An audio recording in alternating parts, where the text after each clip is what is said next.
Good afternoon. It's wonderful to have all of you here, and welcome to everyone who's joining us on the internet. Last week, I invited you to consider the fact that you all say you want peace, and that you don't want to have conflict.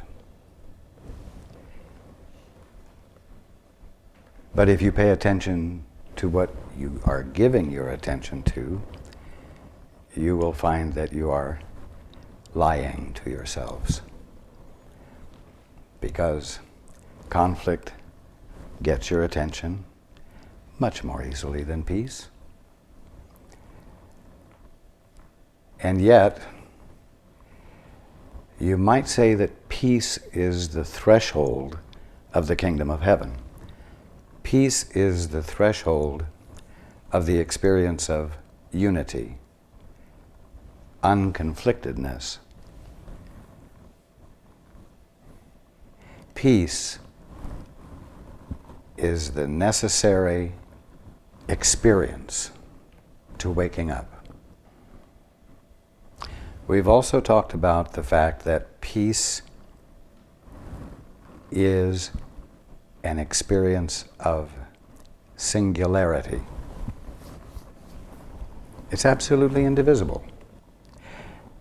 Because it's indivisible and therefore undivided, your choice to experience it and your persistence in getting to the experience of it by choosing to become still and setting aside your thoughts brings your mind into perfect alignment with the fundamental nature of the kingdom of heaven. Now, the Course says that you can't take the last step into the kingdom of heaven by yourself. The Father does that for you. But the one essential thing, in order for the Father to be able to do that for you, is for you, by your choice, to have brought your mind into perfect alignment with the fundamental nature of reality of the kingdom of heaven. You must bring your mind into an attitude that parallels reality instead of going off at right angles, opposing reality. Now, I understand that bringing your mind to this point of peace is very difficult to do because your habit of seeking out conflict, you believe, is for the sake of self-preservation. And you feel as though if you stop seeking out where conflict is going on, you will become vulnerable and in danger. And because of the deep conditioning, every fiber of your being, you might say, which really means every fiber of your ego, avoids at all cost doing whatever will put you in a position of vulnerability and threat. I understand that it's not easy. You must understand that it's not easy. You must also understand that the fact that it isn't easy doesn't mean don't do it. The fact that it isn't easy is not justification for continuing to suffer from not being in harmony with the kingdom of heaven and thereby not being in the kingdom of heaven consciously. You must be willing to do the work. You must be willing to practice the discipline that goes against the deep grain of your conditioning. Now, I've said it very, very clearly and very, very simply. Don't let it get more complicated than that. When you are in your right mind, the concept of fear and the idea of conflict doesn't even occur to you. It's impossible for an experience of conflictedness to exist in any way, shape, or form in the middle of singularity, in the middle of that which is absolutely unconflicted.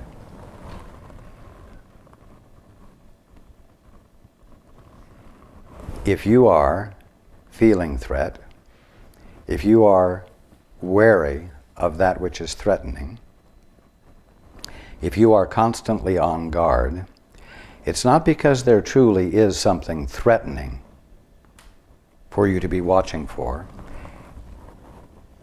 The experience and the justification for being on guard arises from the fact that you're looking at everything alone,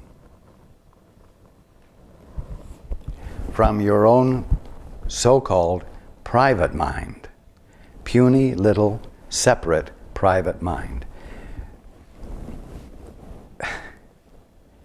Something that you have imagined you can experience because you got this bill of divorcement from the Father and said,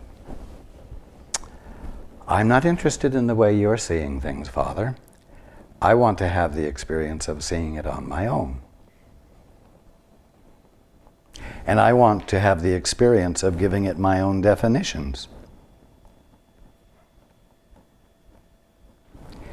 And the moment you got that divorce, the moment you stopped including the Father,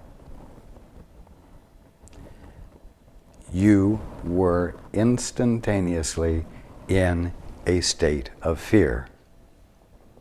This is very important to understand. And you must understand that when you turn to the altar within you, when you turn to the Holy Spirit, which is the altar, and which is nothing more than your right mind, you are choosing to abandon your isolation. And in the successful abandoning of it, by joining with the Father, peace becomes your experience while your intent is firm. And when you do that and you are willing to be in the world, you might say, from that peace, you will find the movement of transformation occurring. You will find the movement of healing occurring. You will find reconfiguration occurring that more closely approximates reality. And so the simplicity of it lies in your realizing that if you're experiencing conflict, you are looking at everything alone. And that the answer to it, the resolution to the conflict and the justification for fear, comes not from becoming a better defender of yourself against the world, but it's a matter of abandoning the independence and going within and joining with the Holy Spirit, with your guide, with me, or even reaching out to the Father. Understand also that when you do this, you're not going to get guidance. You're not going to be infilled with illumination that will allow you to defend yourself better. This isn't about turning to God in order to be able to gather information that will allow you to be more successful as an independent, separate entity. It's about learning what the Father's perspective is, so that you can abandon the independent stance that you have taken, and by abandoning it, removing yourself from the state of fear that's inseparable from being separated, and being in a new way, being from a new place. You could call the new experience a religious experience, but that might add some time to your process of awakening. Because what it's all about really is learning to come from that place of excellence in you, learning to be from that place of indivisible singularity, right in the middle of your daily secular activities, so that ultimately being out from your peace and being in the world joined with the Father, with the Holy Spirit, with your guide or with me, becomes the definition of secular activity, becomes the meaning of your daily interactions with each other in the here and now of what you've been calling the human experience. And you know what will happen?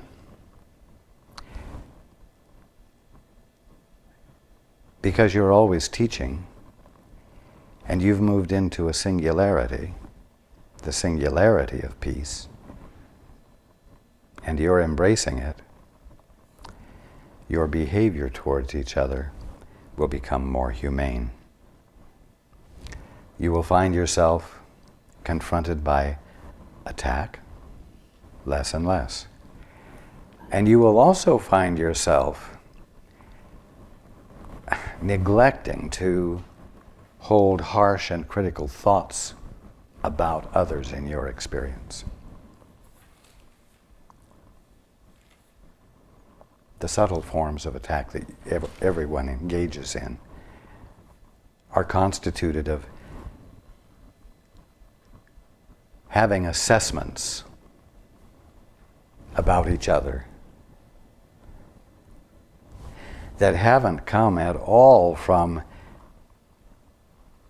an attitude of love or embrace, but have come out of the fear that causes you to feel that defense is always called for, and that being on guard against your dastardly brothers and sisters is called for. I cannot emphasize enough that waking up is not a way of rising above the world or flashing out of the world, of letting it be so beneath you that it doesn't bother you. That is not what it's about. It's about being willing to be fully present with your brothers and sisters right here, right now. Why? Because underneath each of your self-definitions that are based on a sense of personal independence, you are all the Christ right here, right now, right today. And you need to start behaving like what you are, so that you might see everyone else as identically the same thing, so that you're coming from love, and so that no matter what they are doing, you can see that love is what is called for. And as a result, the way all of you be together globally will begin to reflect love rather than defense. That's what it's about. It's about what is divinely true about you becoming the nature and the feeling of and the way you be in the secular world, in the world you're in. You know what? It's really not about becoming holy. It's really about becoming loving. Holy is spiritual, otherworldly. That's the definition that's given to it. And so it's transcendent. It's not related to your everyday world. Well, that's a sad definition. Holy means whole. Whole. Indivisible. What is whole is undivided. What is whole is a singularity. You see? And what is needed is for everyone to be from the singularity of peace right where you are. Okay, to the book. Transfer, which is extension, is a measure of learning because it is its measurable result. When you move into your peace, your very presence, your very being teaches peace. When you move into the singularity of love, your very being becomes that which teaches love, extends it, in other words. And there is always a recognizable evidence of the shift in where you're coming from. In other words, you could say it is its measurable result. Remember, there will always be recognizable evidence of your standpoint. If you are conflicted, if you are claiming independence, and you are being out of the inevitable state of fear that cannot be separated from an independence that cannot truly exist, you will have evidence of conflict, immediate, simultaneous, when you choose for the singularity of peace or love. You will have simultaneous evidence of it in the form of healing, in the form of harmony, in the form of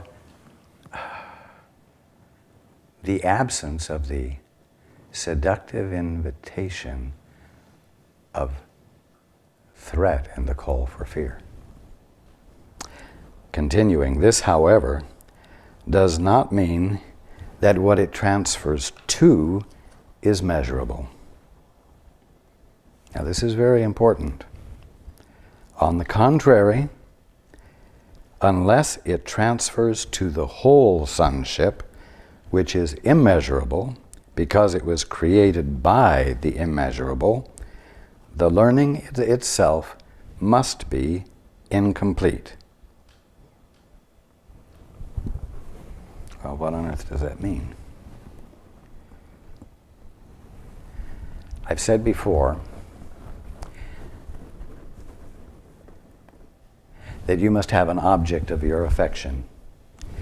You must have an unselfish reason for going within to the altar. And so when you recognize a call for love from a brother that looks like an expression of hate or an expression of lovelessness, instead of choosing to respond to it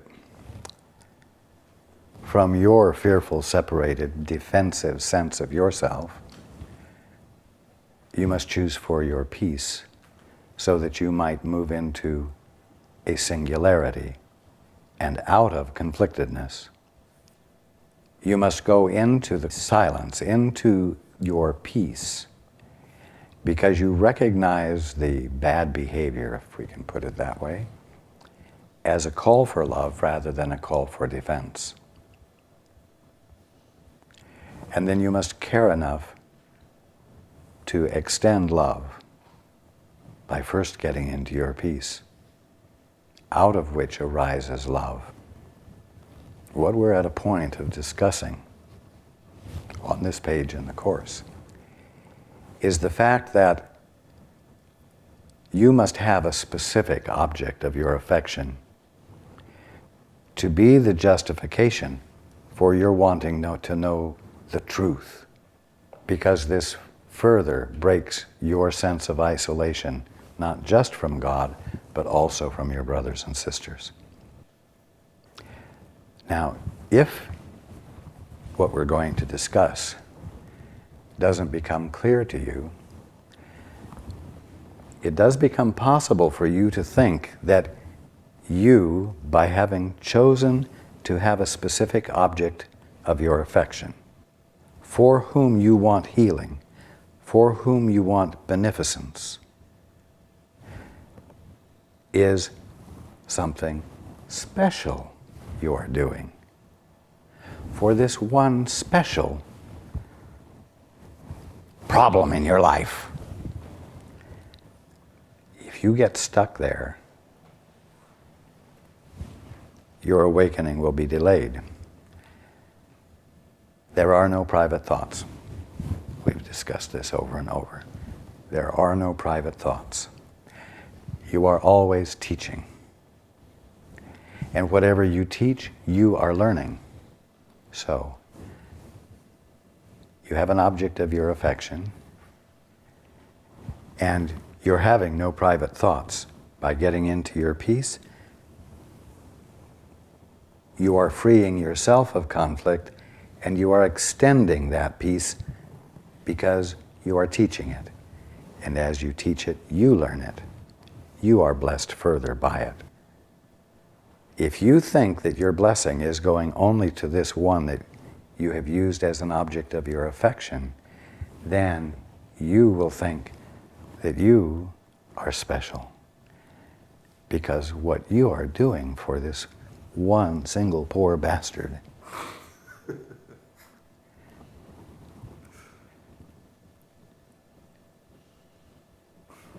and so your love is exclusive. It's inclusive of that one, but it's exclusively to that one. But there are no private thoughts. And you know what? The brotherhood is humongous. And whatever you teach to the whole brotherhood. Let's continue. I'm going to start at the beginning of the paragraph again for continuity. Transfer, which is extension, is a measure of learning because it is its measurable result.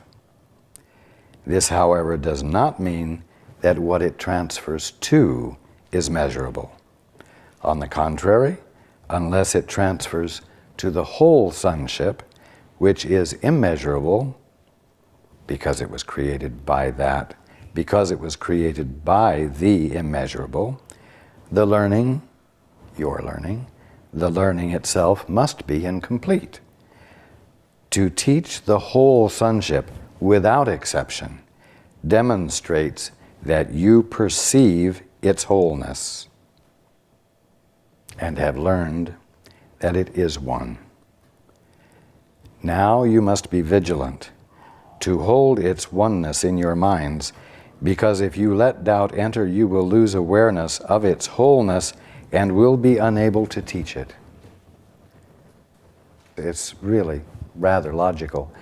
It's hard for you to find justification or understanding of what it means to love the whole brotherhood. At the moment, you're not even aware of the brotherhood's presence in its totality. And so you must have, for lack of better words, something practical, something tangible, something that's in your face and in your experience to justify breaking your isolation and to be inclusive of and joined with. And so, you have your brothers and sisters. You have each other. You can find justification for this, sometimes without suffering involved, but it becomes totally obvious to you that you must do something when suffering between you and your brother occurs. And so you take advantage of that. You break the isolation. You break your commitment to separateness on behalf of your brother so that you might actually take the steps that bring you into your experience of peace, which is a singularity and which is the threshold for inspiration and clarity and guidance to be provided to you. You know, I spoke last week about the necessity of realizing that if, while you're grocery shopping or you are cleaning the house or whatever, if you are doing it and having no sense whatsoever that anyone is with you, being conscious of it all with you, that you are companioned with in an active way, then you may know that you are asleep. You may know that you are unconscious, and that as long as you are, you're stuck. Now, you all find it difficult enough to just connect with the Holy Spirit. And so I'm not going to suggest to you that you will suddenly be able to experience your connection with the entire brotherhood. But it is essential for you to know that all minds are joined, and there are no private thoughts. And whatever you are teaching to the whole brotherhood.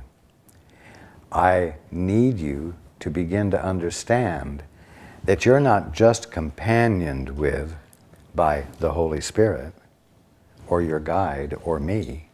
You are companioned with by all of God's creations in an active way, where all of creation is conscious of its connection with you in a direct communicative sense. When you're asleep, you seem only to be able to communicate with each other through language. When you are awake, there is infinite, constant communication, or more properly put, communion, where everything about you is known by everyone else, and everything about everyone else is known by you. So that it is an infinite experience of the wholeness of every bit of creation that the Father has set into motion. Continuing or repeating, now you must be vigilant to hold its oneness in your minds, because if you let doubt enter, you will lose awareness of its wholeness and will be unable to teach it. The wholeness of the kingdom does not depend on your perception, but your awareness of its wholeness does.